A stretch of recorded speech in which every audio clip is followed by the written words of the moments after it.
जो गरीब लोग हैं, जो वोटर, आप बताइए, जो वोटर लिस्ट को 11 चीज डॉक्यूमेंट्स मांगा गया, वो 11 डॉक्यूमेंट्स कहाँ से ले देंगे? सबसे पहले तो मैं बताना चाहता हूँ, जो झुग्गी झोपड़ी में है, जो झुग्गी झोपड़ी में रहते हैं, उनका कोई डॉक्यूमेंट्स नहीं है। न वो मैट्रिक पास है, न मैट्रिक का सर्टिफिकेट दे सकते हैं। किसी के पास बैंक का खाता नहीं है, किसी के पास आधार कार्ड नहीं है। अगर आधार कार्ड है तो वोटर कार्ड नहीं है, वोटर कार्ड है तो वोटर लिस्ट में जिस तरह से घपला किया जा रहा है, आम आदमी को वोट आप देने नहीं दीजिएगा तो वो आदमी कैसे चलेगा, वो कैसे सरकार बनेगा? आप तो ये दिखाना चाहते हैं, आपका मंशा है कि बिहार में तेजस्वी जी की सरकार ना बने और लोग गरीब गुरबा जो वोट देने वाला है वोट ना दे।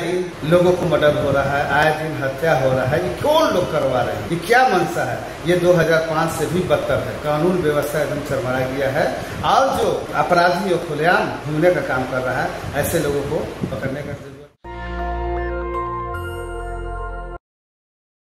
नहीं है। ये सबसे पहले जो गरीब लोग हैं, जो वोटर, आप बताइए, जो वोटर लिस्ट को 11 चीज डॉक्यूमेंट्स मांगा गया है, वो 11 डॉक्यूमेंट्स कहाँ से ले देंगे?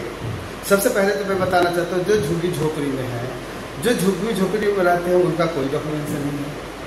न वो मैट्रिक पास है, न मैट्रिक का सर्टिफिकेट दे सकते हैं।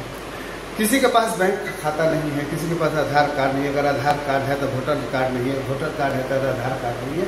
इन तमाम जो मेन मुद्दा है, जो भटकाने का काम किया जा रहा है, तो इसके लेकर के आप देख रहे हैं बिहार से लेकर के दिल्ली तक आवाज गुंजायमान है। सलाउद्दीन साहब का कहना यह है कि मतदाता पुनरीक्षण का जो कार्य चल रहा है, इसमें जबरदस्त धांधली की जा रही है और कहीं कहीं सरकार जो है निशाने पर है। क्या सदन रोक देने से, हाउस नहीं चलने देने से, क्या इसका जो नतीजा है, इसका जो हल है वो निकलेगा सलाउद्दीन साहब? और अगर ये सत्र नहीं चला, आखिरी सत्र है चुनाव इस साल का, इसके बाद सीधे सब लोग चुनाव में जाएंगे, इसके बाद कोई सत्र है नहीं, तो क्या आरजेडी पे तोहमत नहीं लगेगा कि उसने हाउस नहीं चलने दिया और लगभग करोड़ों का नुकसान हुआ, जैसा सत्ता पक्ष कहता है?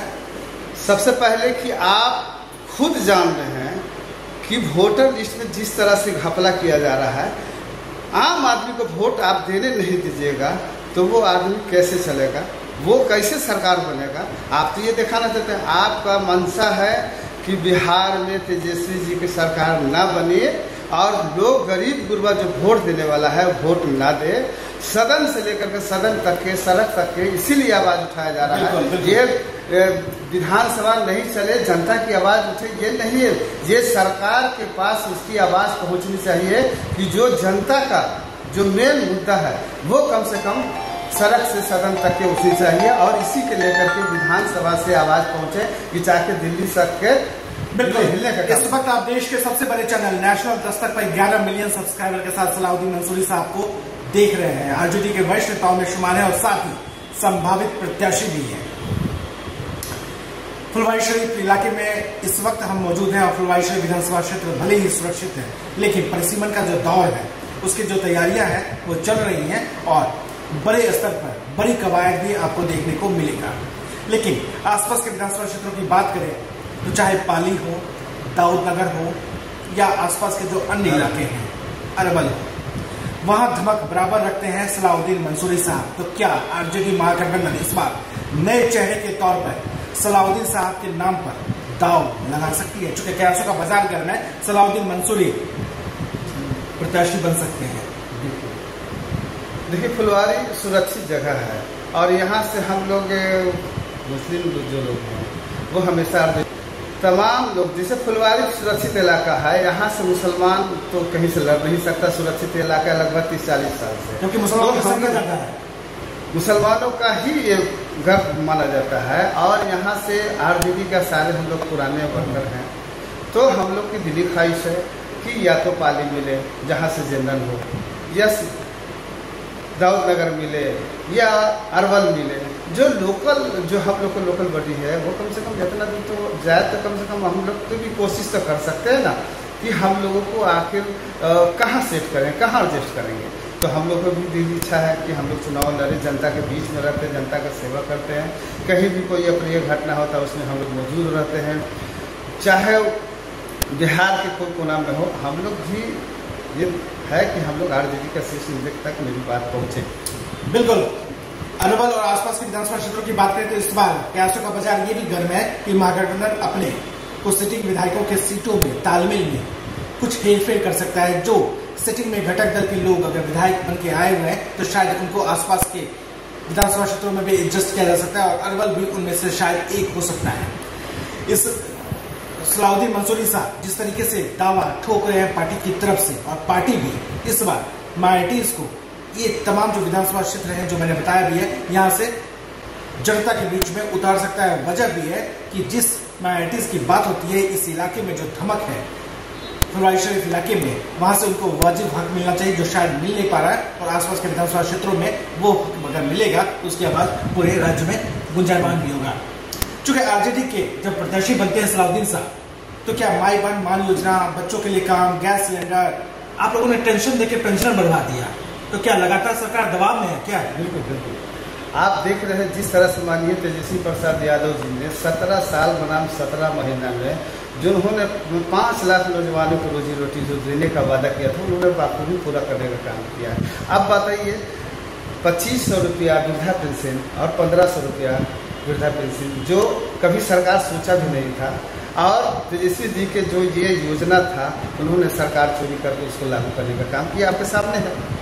और बिहार के लोगों को उन्होंने उन्हीं के अनुसार देने का काम किया। लेकिन सलाउद्दीन साहब उन्होंने तो 125 यूनिट बिजली माफ कर दिया, तो दबाव तो आप लोगों पे भी है।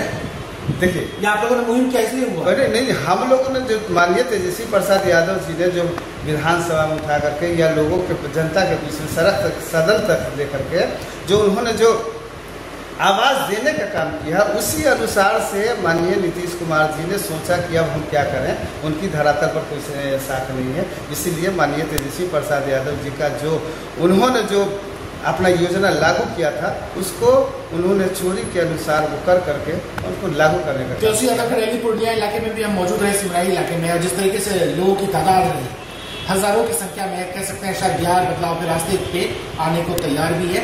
जो रैली में हमने जिस तरीके से संख्या बल भी देखा, कितनी मुकम्मल तैयारी है सलाउद्दीन साहब की? सलाउद्दीन साहब को मौका मिलता है, कितनी मुकम्मल तैयारी है? महागठबंधन की झोली में सीट जाएगा?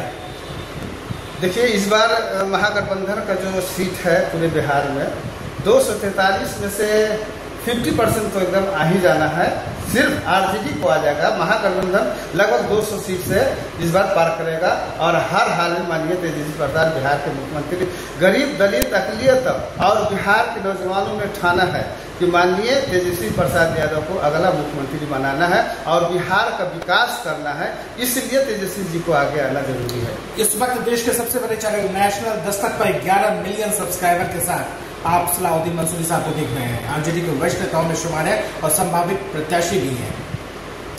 चलते चलते बिहार में कानून व्यवस्था काफी शोर गुंजायमान है, क्या देखते हैं? जंगल राज वाकई वो था या ये है? देखिए माननीय नीतीश कुमार जी हमेशा बोलते हैं कि 2005 का सिचुएशन देखिए। आप बताइए, आपके चैनल के माध्यम से मैं बिहार की तमाम जनता से कहना चाहता हूं कि आप लोग अखबार और टीवी और जो भी न्यूज़ चैनल है आप इसे देखिए, आए दिन लोगों को मर्डर हो रहा है, आए दिन हत्या हो रहा है। ये कौन लोग करवा रहे हैं? ये क्या मंशा है? ये 2005 से भी बदतर है। कानून व्यवस्था एकदम चरमरा गया है, और जो अपराधी और खुलेआम घूमने का काम कर रहा है, ऐसे लोगों को पकड़ने का जरूरत है और ऐसे लोगों को सजा देनी। सलाउद्दीन साहब चलते चलते लाखों करोड़ों लोग आपको देख रहे हैं, क्या संदेश आपका, क्या अपील आपकी, क्या मैसेज आपका तमाम मतदाताओं के नाम, आरजेडी के तमाम समर्थकों के नाम सलाउद्दीन मंसूरी साहब क्या कहना चाहते हैं? जितने भी हमारे आरजेडी के और बिहार के जितने लोग हैं उन तमाम भाइयों बहनों से ये कहना चाहता हूँ कि आप अपने अपने इलाका में वोटर लिस्ट दुरुस्त करने का काम करें, कि ताकि आप तेजस्वी जी को जो मुख्यमंत्री बनाना चाहते हैं वो कैसे बनाने का काम कीजिएगा। जब तक आप ब्लॉक स्तर पर, बूथ स्तर पर और वोटर के मतदाताओं तक आप नहीं पहुंच पाएंगे, तब तक हम लोग कमज़ोर हैं। इसलिए हम तमाम साथियों से कहना चाहता हूं, जो आरजेडी के राष्ट्रीय दल के जो वरिष्ठ साथी हैं, मैं तमाम लोगों से कहना चाहता हूं कि आप लोग तन मन से एकदम ब्लॉक स्तर पर अपने वोटर लिस्ट को, वोटर को दुरुस्त करने का काम करें, और अगला जो सरकार बने माननीय तेजस्वी प्रसाद यादव जी की सरकार बने, और बिहार में एक नया रूज के साथ जो नौजवानों को रोजी रोटी। नेशनल दस्तक की आपसे गुजारिश है कि अगर इसको बचाना चाहते हैं तो नेशनल दस्तक को सब्सक्राइब करने के लिए रेड कलर के सब्सक्राइब बटन को दबाएं, फिर बेल आइकन की घंटी दबाएं। नेशनल दस्तक को बचाने के लिए बहुत जरूरी है कि हर खबर को शेयर करें, लाइक करें, कमेंट जरूर करें।